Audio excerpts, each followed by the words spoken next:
Everybody, so sorry about that. I thought I had 15 minutes or more than 15 minutes, but apparently 15 minutes is the cutoff. So, just to reiterate, excuse me, from where we left off. Um,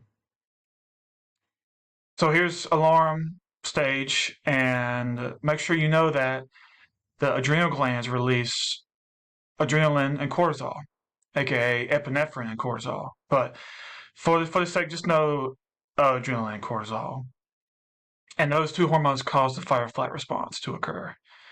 So increase heart rate, increase blood pressure, increase respiration, breathing rates. Okay. And if the stress response is ongoing, you're now entering the resistance stage. And during the resistance stage, well, hopefully your body overcomes that stress and your body repairs itself until your hormone levels return back to homeostasis, or your hormone levels return back normal levels, heart rate returns, blood pressure returns back to normal homeostasis. But if you don't resolve the stress, your body eventually adapts and learns to live with a higher stress level. So, I mean, for example, if you're working at a job where you can't leave because you got bills to pay, you may have children to feed, family to feed, etc., and you're just experiencing that stress. It's ongoing, and that I've seen it happen. It happens, but hopefully everybody here at one point, sometime or another, works a job where they love. I love teaching. I wouldn't trade it for the world. I love teaching people about health and wellness, fitness as well. And sometimes I forget it's even a job. So I hope everyone at some time or another experiences that. And not to get off topic, but yeah, signs of the resistance stage include irritability, frustration, and poor concentration. So those are some signs that you're in that stage. And then if it's ongoing even further, talking months, years, this is where it causes that stress response. A stress causes depression. It can cause anxiety. It can lead to burnout. Burnout is essentially mental and emotional exhaustion, fatigue, and it can also compromise your immune system, which is bad because you want your immune system to function properly to fight off any kind of disease, illness, or foreign substance that comes into your body so you don't get sick. But if you're in this stage, exhaustion stage, your immune system is compromised, which leads to increased risk of illness. So yeah, just make sure you all know those three stages. You got alarm stage, resistance stage, exhaustion stage, and what happens during each stage. That's important of the general adaptation syndrome. And here's a figure showing you what's going on during the general adaptation syndrome. That blue line in the middle represents homeostasis. You want to remain that that state for as long as possible, but your body's ready in case a stress response occurs. And stress is inevitable, but hopefully no one experiences stage 3, exhaustion stage. Alarm stage, yes. Resistance stage, possibly, but hopefully not exhaustion stage. Um, so ways to manage stress. Let's talk about that. Take time out of your day. That's why at work, hopefully you have breaks. You can go outside, maybe relax a little bit, take time out from studying, maybe for your PE class. Um, because it's daunting sometimes when you're focusing on studying, for example. And for me, if I'm having to create a test, I just have to step away for a little bit, take like 10 and 15 minutes, and then come back to it. So yeah, I mean that helps. Eat a well balanced diet, and y'all have learned that from the last chapter about the importance of a well balanced diet and trying to limit added sugars, fried foods, processed foods, and focus more on healthier foods. Excuse me, fruits and vegetables, whole grains, lean meats. Because not only does it help with your physical well-being, but your mental and emotional as well. Limit alcohol and caffeine if you can. Get enough sleep, 7 to 9 hours. If you can get 8 hours, great. 9 hours, even better. Exercise daily, that's important. For me, I like to exercise daily. I like mainly weightlifting. I have my own home gym, and I like just being in that moment of the workout, not worry about work, not worry about grading, not worrying about school at that moment, and just focus on the exercises.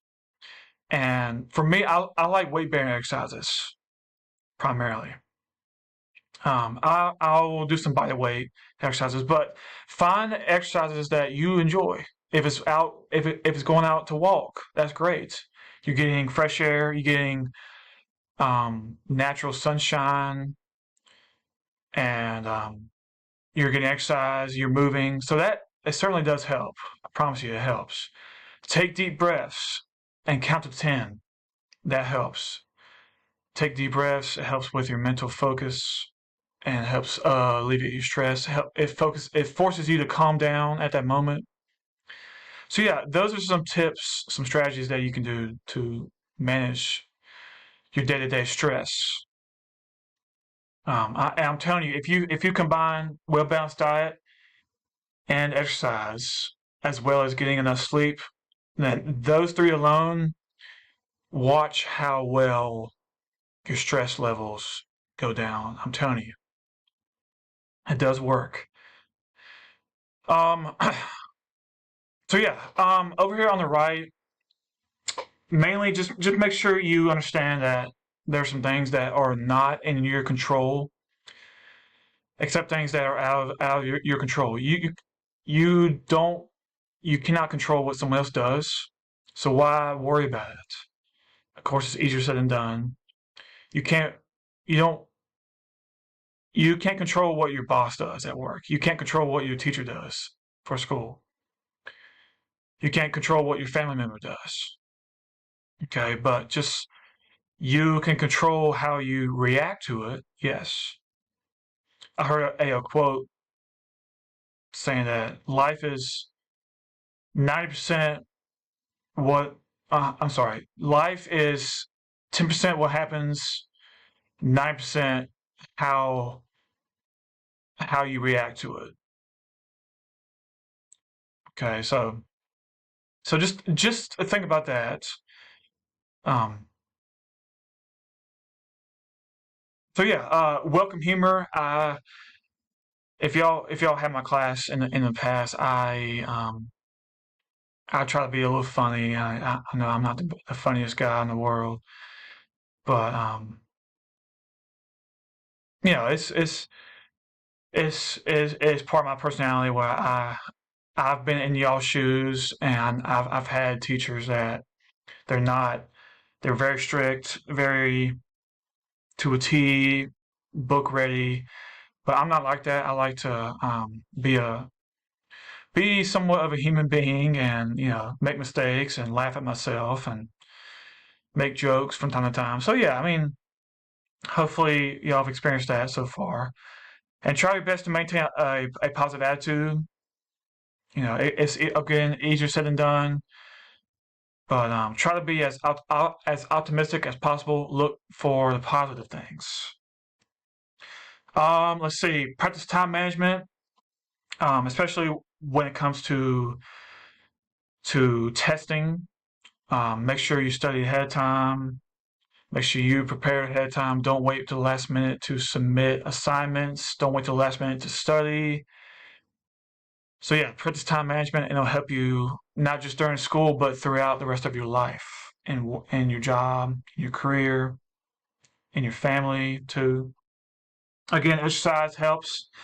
Y'all have learned to try to obtain at least 150 minutes to 75 minutes. Oh, I'm sorry.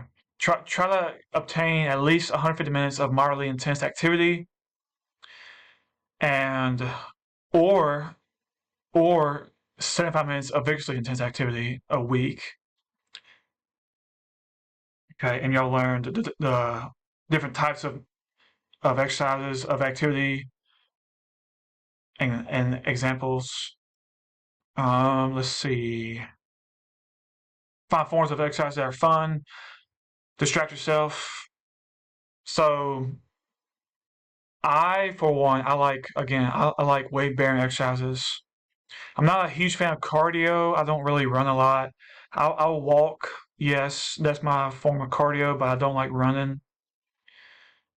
Um, I mainly weight lift, and that's how I get exercise. Some people might like running or cardio. So just find something that you enjoy doing, because you want to. If you're gonna exercise, you want it to be something somewhat enjoyable. Mindfulness. Make sure you know this definition: a mental state achieved by focusing one's awareness on the present moment while calmly acknowledging and accepting one's feelings, thoughts, and bodily sensations. So you're not worried about the past, you're not worried about the future, you're focusing on the present moment. Okay, that's mindfulness. All right. You can't worry about the past, you can't change it, so why worry about it? Focus on the present moment. Yoga, and y'all have learned that yoga is one of the exercises that can help with your flexibility, but not only that, it can help with your stress. Yoga has a positive impact on mood and anxiety while lowering levels of stress. So I want to ask you all, how did you feel after completing those yoga workouts afterwards? Hopefully you felt some sort of comfortability, relaxation. Hopefully you weren't as stressed as when you started the yoga workout. So yeah, just and feel free. I mean, there's hundreds of videos on YouTube of yoga workouts, and I would challenge you to complete yoga workouts as often as you can, because if you noticed, hopefully you did, it does help with your stress levels. Resiliency. To be resilient means to overcome adversity. If you fail a test, you don't stay down. You don't quit. You do better the next time. You ask the teacher, "Oh, is there anything else that I can do?" You fight back. Um, if you didn't do so well on a project, again, you don't live in sorrow or guilt. You challenge yourself to better yourself and others. So that's what it means to be resilient. So yeah, I mean that's it, y'all, for this chapter. Um, Make sure you watch that video for stress management strategies. If you have any questions or concerns, let me know. Make sure you make an appointment for the Unit 3 test. That will be next week, the 14th, 15th, and 16th. But yeah, and I'll see y'all in the next video and or the video for your personal fitness plan. Again, always reach out if y'all have any questions or concerns. Let me know.